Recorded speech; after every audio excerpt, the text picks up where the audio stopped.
The Federal and Pedesta Hospital jointly present the Kanyakumari Marathon 2025. This event is co-presented by Rojavanam International School. Run for Health on Sunday, May 4. Entry is free and all are welcome.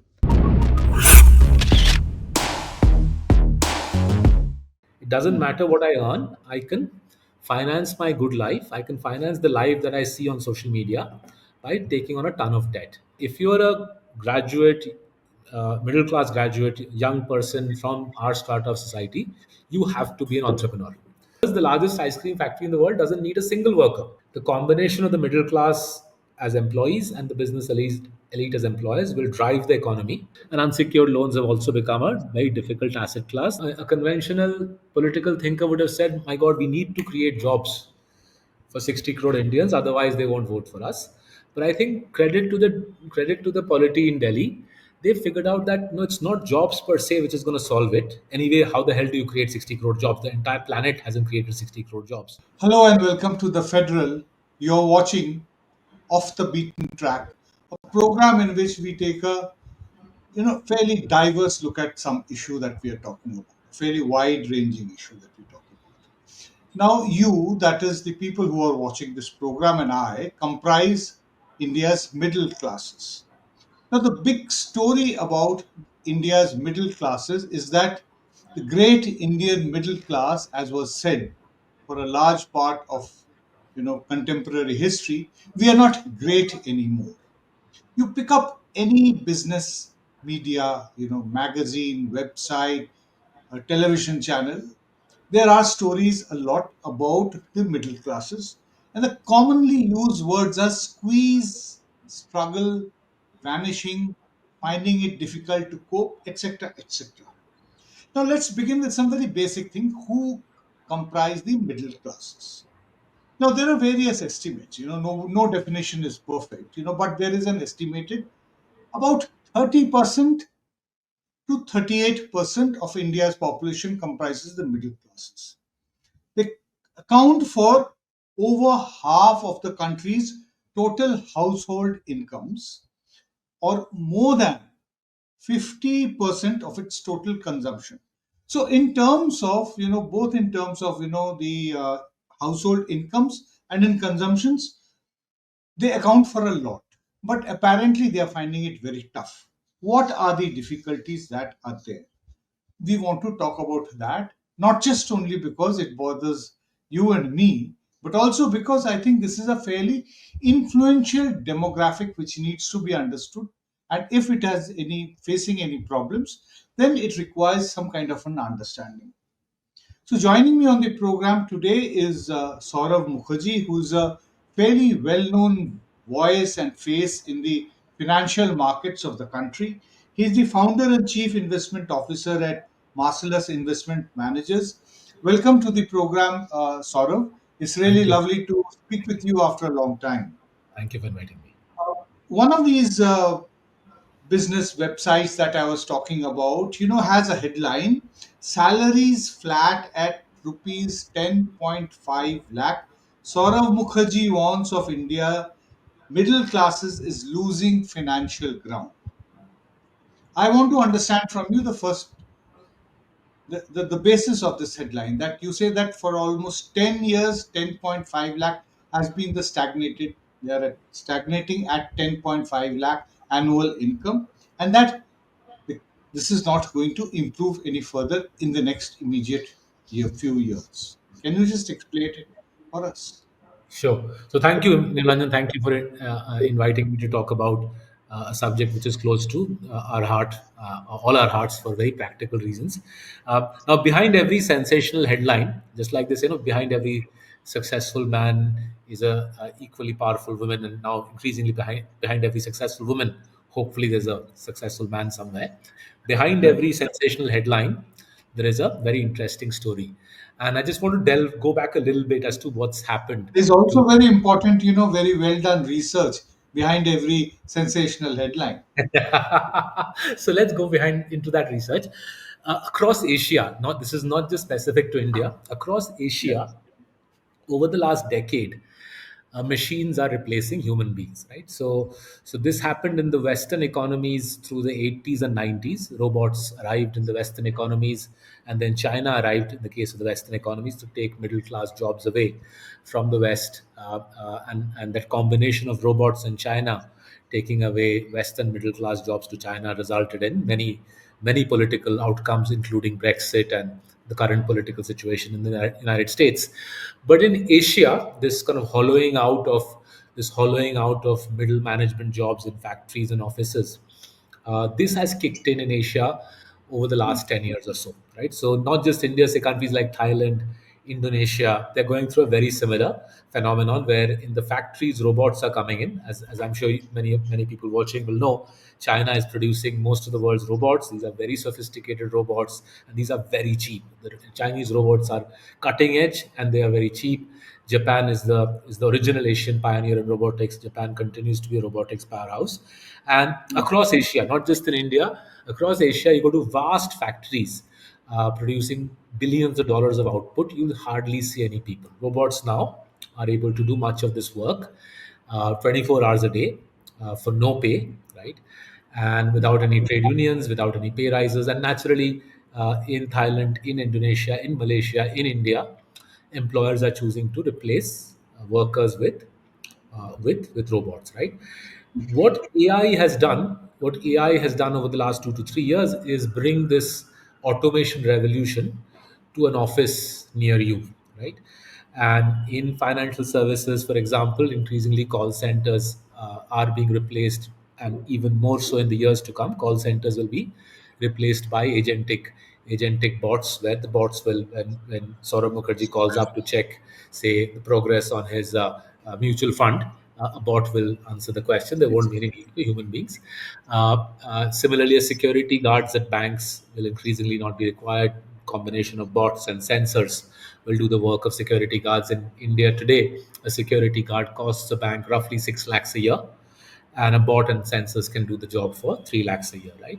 So across what took place in the West to the 80s, 90s, and noughties has kicked in Asia over the last 10 years, and India is part of that wave. Now the result of this is twofold, right? Firstly, the creation of middle class jobs has diminished. In 3 months ago, Google announced 3 months ago, Google or Alphabet announced that a third of its coding is now done by robots, right? Right. And my hunch is that proportion and the speed of this revolution is such that I think that number is even higher right now. I suspect for many of the world's tech companies. Now, just think of this specific use case, right? Entry level IT jobs Entry-level IT jobs paying 2-3 lakhs a year was a staple source of employment for the Indian middle class, right? Increasingly, those jobs are gone because robots are doing that, right? So there are fewer jobs for the Indian middle class, and I stress again, this is a pan-Asia phenomenon because there's lower need for middle class talent. There's fewer middle class jobs. That's also compressing wages, compressing earnings of the Indian middle class. So what my colleague Nandita and I did was we looked at the last 10 years of income tax returns data from the government of India, Right. and we said let's define the middle class as those people who are equidistant from the rich and the poor, right? Because historically, what a lot of people in India do is they look at people earning a few lakhs and they say, well, Right. India is doing well because there's more people earning a few lakhs than there were a few years ago. But if you do that, because we're a populous and poor country, there's always going to be increasing numbers of people earning a few lakhs, and that's not a Right. bad measure of progress, but that measure of progress measures the progress out of poverty and into a life of sustenance, on which India, I think, has done very well. Pulling people out of poverty and into a life of sustenance, Sustain. India, India has done pretty well actually over the last 20, 30 years. And a lot of left wing economists who have a go at the government on this count, I think, are barking up the wrong tree because in pulling people out of sustenance, pulling people out of poverty, the India has done a really good job. But our goal wasn't to look at this phenomenon. We were not looking at pulling people out of poverty and into a life of reasonable sustenance. Our goal was to say people who are equidistant from the poor and the rich, how are they doing? And we defined those people as those earning between 5 lakhs per annum to a crore per annum using income tax data right? And those, if those who are listening and you earn a crore per year, I'm sorry, you are middle class, because there are many more people richer than you know it, right? So if you earn between 5 lakhs to a crore in India, you should proudly call yourself part of the middle class. And the question is, what has happened to earnings in this strata? This strata, income tax returns between 5 lakhs to a crore per annum is roughly 40 million income tax filers. They Mhm. account for 75% of India's income tax returns. And what we discovered was incomes are stagnant in this 5 lakhs to 1 crore, To right? one Not crore. everybody is stagnant. Obviously, some people are rising, some people are falling, but on average, between 5 lakhs to a crore over the last decade, incomes have been stagnant. Interestingly, Nilanjan, for those Mm. earning below 5 lakhs, incomes have been rising, right? And Mm. I'm sure those watching can intuit immediately why incomes are rising for those earning below 5 lakhs, because that's where the votes are. India has 64 crore voters, of which roughly 60 crores are earning less than 5 lakhs, right? Right. And unless a politician is out of his mind, he will make sure that that core vote bank, 60 crore, basically 90% Stays. of 90% of India's voters are earning less than 5 lakhs, and they are being Right. looked after. They're being looked after quite rightly. They're being looked after by our polity, and hence incomes are Right. rising at a reasonable clip below 5 lakhs. Above a crore, incomes are rising as well. These are successful business people, primarily business people, right? There are some executives in India who earn above a crore, but looking at the income tax data, it's reasonably clear, Nilanjan. Those who earn above a crore are primarily business people running businesses, SMEs through to mega corporates. Incomes are Mm. rising there as well. So below 5 lakhs, incomes are rising. Above a crore, incomes are rising. It's that in between layer where the income Where stagnation the has kicked. slave stagnation is there. That's right. And technology has played a big role, right? Technology has played a starring role, I would submit to you. We are a free market economy. We're not a socialist economy anymore, right? We Mhm. are a free market economy, and the free market has delivered immensely powerful technological revolutions over the last several decades. First in the factory, robots, and now in the white collar office, AI. And my reading is the AI revolution has only just begun. I think in the next couple of years, what's called the substitution effect. Economists call it the substitution effect. What we'll first see is the substitution of labor with AI, right? So, Right. any jobs which involve repetitive activity, will increasingly be where labor will be replaced by AI. Coding in the Yes. IT is just the first of those many disruptions. In fact, the podcast, on the basis of which all these business magazines and their platforms made the story about what you said about increasing joblessness and stagnation in the middle classes, was the fact that you quoted this example of the bank teller, how the Yeah. tellers have become really irrelevant. I wouldn't be able to remember last when I walked into a bank branch to withdraw some cash.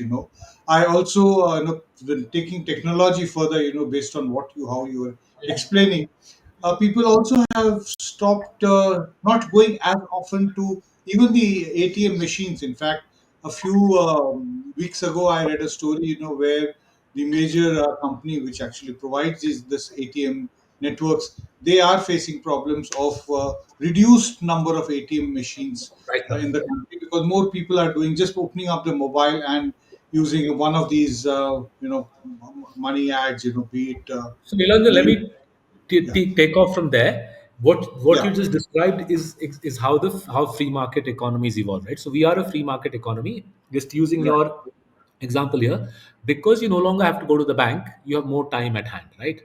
right. Because you have more time at hand, you're going to use that time to do something else. So what economists do is they classify the impact of technological disruptions into two effects: the substitution effect, which is the first wave of technology replacing human beings with labor. So let's take the example of the light bulb, right? So 1890, I think Thomas Alva Edison invented the light Hmm. bulb, and it was immediately clear that the candle makers would be ruined by the light bulb, right? So Right. that's the substitution effect. Electricity, light bulb, candle maker out of circulation. Equivalent of that is the coder in India out of circulation. AI puts paid to his or her prospects as technology kicks. That's the substitution effect. But going using the light bulb, what wasn't clear at the outset, which became clear in the years to come, was what's called the what's called the complementarity effect, right? As electricity became a part of day-to-day life, people realized that hey, you can have gramophones, which means entertainers' voices can be recorded and played at leisure. You can have restaurants which will open through the night and people can dance and sing and have an entertaining life. You can have fairgrounds. You can extend the working day by 7 8 hours, right? That's called the complementarity effect. So technology creates jobs in the long run. In the short run, it substitutes jobs away. So at the moment in India, the substitution effect is evident. In the long run, as you explained, as Nilanjan has more time, he will spend his time doing something else. That Right. will create jobs 2 to 3 years out, but that wave of job creation will come after a lag, and that in the initial lag, which is the time this year and perhaps next year, that initial lag will feel painful because we will see very visibly friends, relatives losing their jobs courtesy this new wave of technology. There's also this point which you make, and has also been pointed out by some other economists, that inflation is at a certain level, and the salary increase annually is not at the same level. So what is happening is that this gap between inflation, they're spending more to Yeah. be and buying less. This is something which is very badly hurting the middle classes. That is why they're getting sucked into a debt trap to be able to maintain their present or current lifestyles. Right. So I think there are multiple things at play here, and naturally, all of us who write or speak, we end up having to simplify things. Again, let's go back and understand the inflation piece, right? Let's Right. break inflation into two parts. The food inflation piece is a common feature across the world. I think what's happening is global warming is making it harder and harder to grow food at a steady rate at affordable cost, right? The world over, we're getting intense summers. As I think as we speak, Central Asia is reeling from its hottest summer ever, right? That's right. It's already Last year, settled in North India, where I'm out of. that's right. So last year we had a day, I think, couple of days when Delhi crossed 50 degrees Celsius. Now Yes, imagine trying to grow food in a country where the temperature, the mercury shoots up to 50-degree plus in summer, right? Most things will get incinerated in that sort of heat. The further effect of that the world over is if you have intensely hot summers, they're typically followed by heavy rainfall in our country by flooding, right? So right. food production is becoming more and more challenging, not just in India, the world over. Rice prices, coffee prices, a range of agricultural produce prices are rising. Most countries in the world, including most developing countries, food tends to be 30 to 40% of the consumption basket of a middle class family, right? And global warming is ramping that cost dramatically. I don't have easy policy panaceas to that. There is a school of thought which says we should open India to global trade in food. Perhaps that will be a good idea from a food prices perspective, but there are more distinguished economists like Ashok Gulati ji who can opine on this, right? So that's the first challenge I'm seeing: consistent jumps in food prices in spite of the PDS program and in spite of the Right. government giving the government of India, I think for the last 3 years is giving free food to 80 crore Indians, right? In spite of that, I think food prices are rising. The second aspect is the rest of the consumption basket of the middle class, right? Medical insurance, school fees, rents. These have also transport costs. These have also gone up appreciably, right? Now behind all of these is a dynamic which I think is worth exploring in detail, perhaps on a later podcast. The dynamic is as follows: India's middle class is in a way a legacy of the British Empire, right? That's right. My ancestors, as perhaps your ancestors, were part of the British effort to educate an Indian clerical class who would administer the country for the British, right? We were called Macaulay Putras or whatever we were called, 1860s, 70s, 80s, the ICS exam, and an English speaking anglicized elite was created. There are scholars who have said the Indian middle class goes back to Ashoka's time and 400 BC and so on. I'm not disputing that. I'm sure Yes, the middle class it's predates the British, not the current. right? But the current construct of the middle class, anglicized people giving entrance exams, going to college, then getting office jobs, and then rising up the office ladder, this was a construct created by the British. When the British left in 47, this class was given the levers of power in India, right? Right. And Nehru was their presiding DT, and they took over the reins of power through 47. Nehru passes away in the early 60s, and from that point in, this class, this anglicized, college educated middle classes star begins to fade, right? The politicians that follow Nehru, whether it's people in the Congress, and even more clearly, the regional parties which emerged. Initially, the regional parties emerged in the south, and in fact, some of this I've learned from you itself. Then the regional parties emerged in the north in the 80s. Yes. These regional parties, the southern and the northern Indian regional parties, had no sympathy, no affinity for the anglicized middle class, right? And therefore, these regional parties, both the southern and northern regional parties, democratized the vote, democratized Indian polity, and bought into it influences which were quite contrary to the anglicized class's preferences. The anglicized class wanted a life of stable white collar employment, followed by nice clubs where they would spend the evening conversing about the latest trends in politics and economy and so on. But the regional parties of the south and the north had no time for this, and they democratized Indian polity. Through the 80s, 90s, the middle class lost political power. By the turn of the century, it was clear that the policy-making apparatus in India had shifted decisively to a class of policymakers and politicians who simply had no affinity for the anglicized elite created by the British and then nourished by Nehruvian India. And as a result of that, India went through a series of economic policies which encourage entrepreneurialism, right? If you look at the number of companies being created in India, they've gone up 6x. Number of new company formation has gone up Hmm. 6x in a decade. The number of people filing returns of a crore or more has also risen 6x, Okay. right? My estimation, Ilanjan, 80% of the Indians filing returns of a crore or more are SME owners or self-employed people. There are a few Certainly. white collar. Thankfully for people like me, there are a few white collar employees earning a crore or more, but we are an increasingly dwindling class now. This new elite, the new business and new political elite, and I think they're increasingly one and the same. The new political and business elite is driving through an economic development process which is creating price pressures in things that the middle class aspires to spend money on, right? So whether it is buying nice cars, nice clothes, uh, nice meals in restaurants, good schools in big cities, right? The dominant dynamic there is there's a very wealthy elite doing well in business life. They're dragging the prices upwards, and the middle class, which is politically and economically largely powerless now, becomes a victim of that price inflation. So two dynamics in inflation. One is a food inflation dynamic world Yes. over, impacting countries like Indonesia, Thailand, and us just as badly as the other, and that's 30 to 40% of the middle class basket becoming basically roughly 2x. It's a doubling of food prices in a 10-year decade. And the other dynamic is a creation in the last 20 years, a creation of a new political and business elite, smart, driven, hardworking people creating Hmm. companies, building wealth. But that wealth in turn means escalating prices of luxury goods, including, Okay. say, school fees in nice schools, transport costs, medical insurance premium, the cost of good hospital treatment. All of that has been dragged up by the new elite, and the middle class is then being pulled away in the undertow of that price inflation.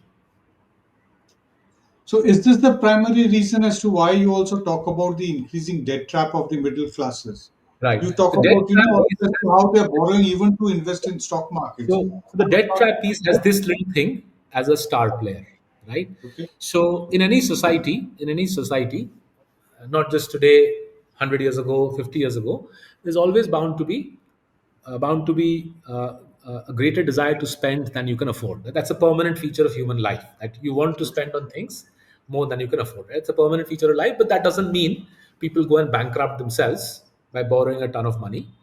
Hmm. But if you are exposed for years on end to a social media construct, which suggests to you that you, Nilanjan, you can also live like you can also have the life that IPL cricketers have.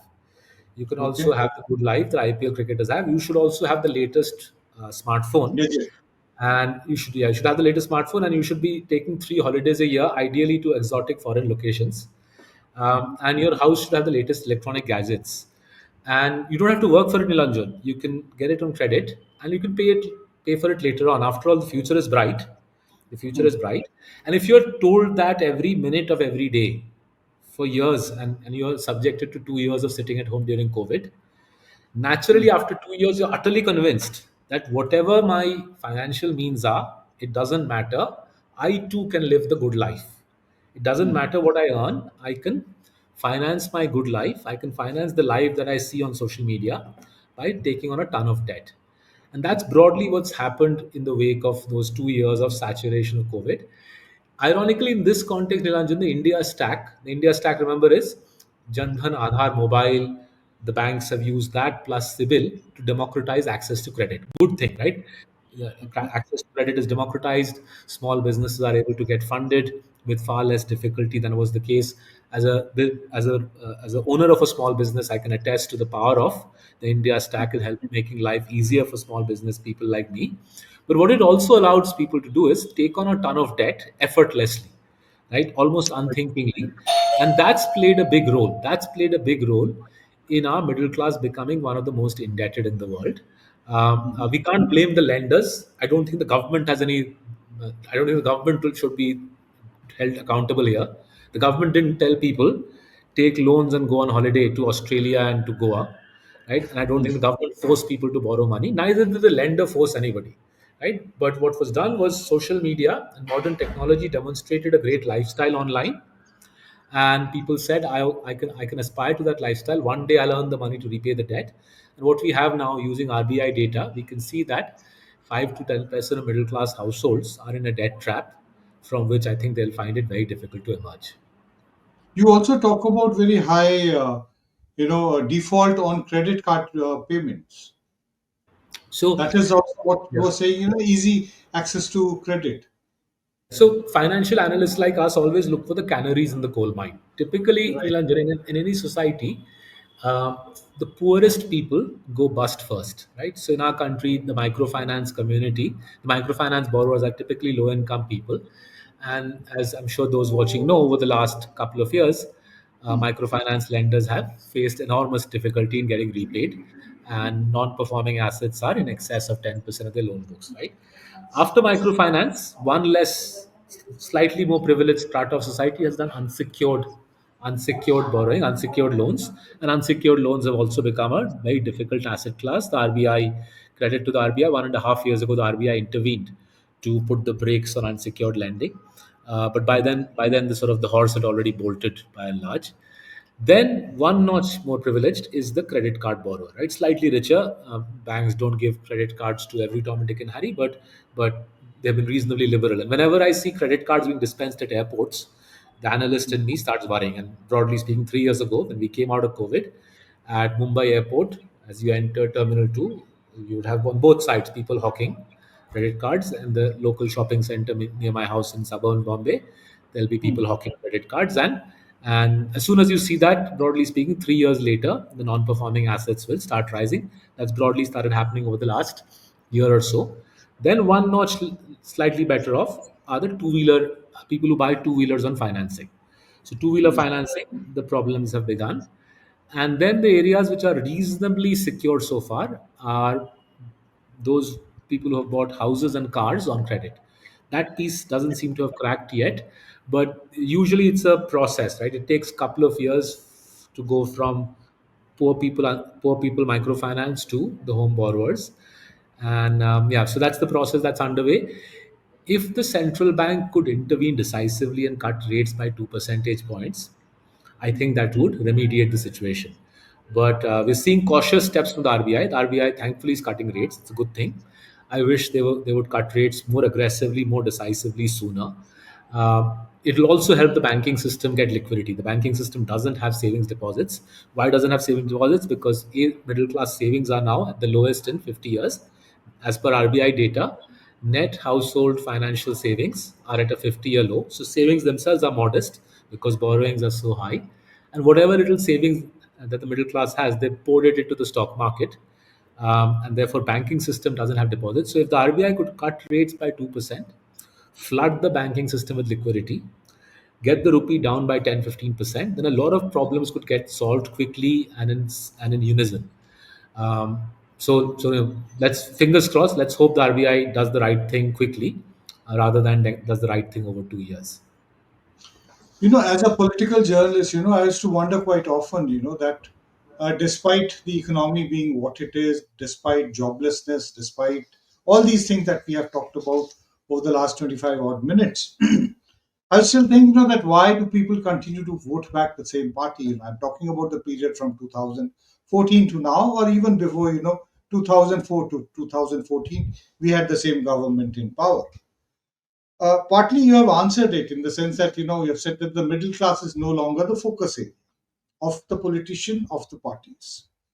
If it is not so, then how does one explain, that in the budget this year, suddenly, which is aimed primarily for the tweaking of the income tax limit, aimed primarily for the middle class, how would you explain that?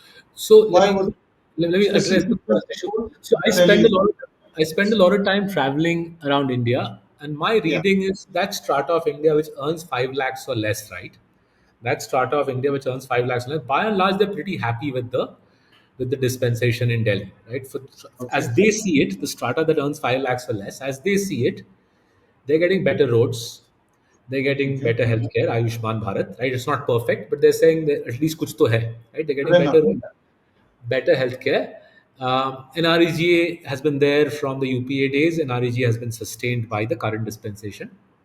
Uh, then there's a whole bunch of things like free gas cylinders, PM Awas. These have been very successful schemes. The gas cylinder scheme has, Toilets, right? So toilets. So what I think the current dispensation identified very cleverly, very accurately, the fact that people like us don't matter. That was, I think, perhaps that was a easy deduction for them. I suspect it was an easy deduction for them that people like us are too few, right? 4 crores out of 64 crores, who cares? But I think what was even cleverer in this was they identified what the needs of the other 60 crores were, right? okay, A conventional political thinker would have said, "My God, we need to create jobs for 60 crore Indians, otherwise they won't vote for us." But I think credit to the polity in Delhi, they figured out that no, it's not jobs per se which is going to solve it. Anyway, how the hell do you create 60 crore jobs? The entire planet hasn't created 60 crore jobs in the right, last 10 years. So let's do things that make life easier for the poor: gas cylinders, houses, roads, healthcare, electricity, and that's, I think, worked a treat. And that's why I think that's what I would explain the enduring political success of the dispensation in Delhi. Coming back to your 1 trillion rupees tax cut point, right? The fact that those are below 12 lakhs, I think it was a useful measure to the extent that the middle class might be few in number, but it's noisy, right? It's sort of they are noisy on social media. The government is not entirely blind to the needs and concerns of the middle class. My reading is the polity understands the discussion we are having, and to the extent they can, that they've taken a measure, which is that rupees 1 trillion ka tax cut, 12 lakhs ke niche no income tax, and that's a step in the right direction. But my reading is the debt burden is big, and again I stress this is a free market economy. This is not a socialist economy. There's very little the government can do to help the middle class. The middle class is exposed full on to the free market economy, right? It's exposed full on to the free market economy. We work in the free market economy. I literally work in the stock market. Most of my relatives work in banks, in IT services, in private sector concerns. And there's right, modest amounts that the government can do for us, right? I think most we can ask for is transport, reasonable physical infrastructure, which Mumbai, the city I live in, has improved significantly in the last decade in terms of physical infrastructure. We can ask for law and order, which by and large, most parts of India seem to be reasonably safe today compared to, say, 20, 30 years ago. And the third thing, which is a bit of a sore point, is we would love to have cleaner air. But hey, you can't have everything. So we've got law and order, we've got decent physical infrastructure, and the cleaner air point is a bugbear. But most people in India now realize that you have to install air purifiers in your house and stay in your house most of the day. right. And also, what you say is that the politics of freebies, or what is also called reodies, very ironically, it was coined by Mr. Modi, the Prime Minister of India, but eventually the BJP has also completely followed the way of handing out doles, just before the And just to be Maharashtra clear, election. I don't think, I haven't seen any solution to this the world over. The world over, the construct seems to be that you'll have a smart driven business elite. They will own the enterprises. Then you'll have a few people in the middle class working in this business elite. The combination of the middle class as employees and the business elite as employers will drive the economy. They will generate a terrific surplus. A small part of that surplus will be given to the voters through direct benefit transfer. Some Right. countries are thinking of calling it universal basic income. Others might give it some other name. That's the only sustainable political construct which is emerging the world over. That the power of modern technology is such. The power of modern technology is such. I visited the largest ice cream factory in the world 2 months ago. Right, it's an astonishing sight. It's a colossal factory in London, making ice cream for three large states in South India. One factory manufacturing ice cream for three large states. All it needed were 20 workers to not making of the ice cream was entirely robotized. The 20 workers' jobs was simply to take the ice cream lollies, put it in a cardboard box, seal the box. Right? Had it not been for those 20 workers, the largest ice cream factory in the world doesn't need a single worker. Right? So that's how industrial economies are evolving. Right? Soon, people like me will also be redundant. Technology will replace me, and that's why I write books in the hope that I might have a job after technology replaces me in the context of investing. So in modern economies, very few people are required to drive economic growth. Right. Technology does the bulk of the lifting, but those few people will be taxed. Their taxes will be used to their taxes will be used to finance the rest of the population. Well, then the last question, that would be your advice to the middle classes? What should they do? All right. So the advice is that I think economic opportunity is abundant in India. That's the paradox of India. Jobs are going to be few and far between, but economic opportunity will be abundant, right? Okay. And you can see this. There's two contrasting indices you need to look at. Look at the number of new companies being created. As I said, up 6x. New Right. companies up 6x in 10 years, and then look at what I think is the most reliable indicator of jobs in India, Naukri.com's Job Speak Index. Right? Okay. Disclosure here: we are shareholders in that company. I'm invested in it through Marcellus's products, or my parents, or my clients, etc. Right? So Naukri.com Job Speak Index is showing you diminishing number of white collar jobs. Right? Okay. So the moral of the story is simple, right? If you're a graduate, middle class graduate, young person from our strata of society, you have to be an entrepreneur, right? If you're not an entrepreneur, then it's going to be tough, right? But entrepreneurial opportunities are abundant. There's a retooling of the Indian mindset required. The Indian middle class mindset was, I'm going to study for exams, be a good boy or girl, do well in And exams, give an entrance exam, get in one of the right? regular jobs. And then I'll grind my way up the corporate ladder. That world is gone, finished.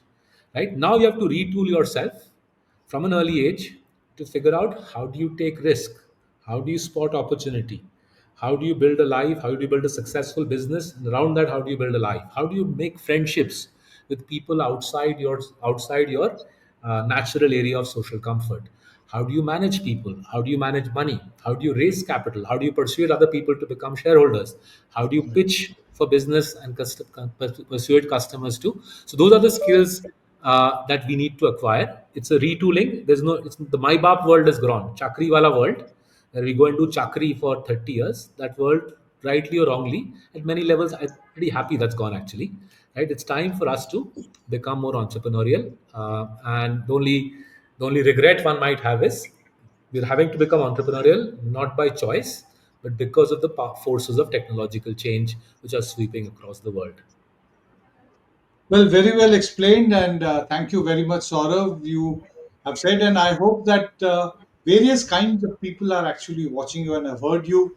I think that there is also a message for India's all political parties, the ruling as well as the opposition parties, as to how they can strategize their political, ambitions and how they can reach out further. And of Niraj, course, I for the I mean this in all sincerity, right?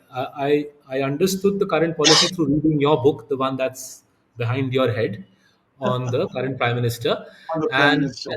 as the years went by, I have admired and marveled at his clarity of thought, his realization that the core of the vote bank, the core of the Indian voting population, needs Yeah. needs the basics of life to be provided to them in an easy, cost efficient, user friendly manner. and he's done that successfully, and he's reaped the political dividends of that. If other political parties can emulate that, all power to them. Those who can't, will be consigned to Tough the luck. dustbin. Obviously, yeah, Too tough bad. luck. Absolutely. Yeah, Yeah. Thank you, Saurav, and it's been a delight speaking to you. my pleasure. Learned Pleasure. a couple of things from you, new ways of looking at politics and also the strategies of political parties. Thank you very much. Thank you very much. Thank you very much.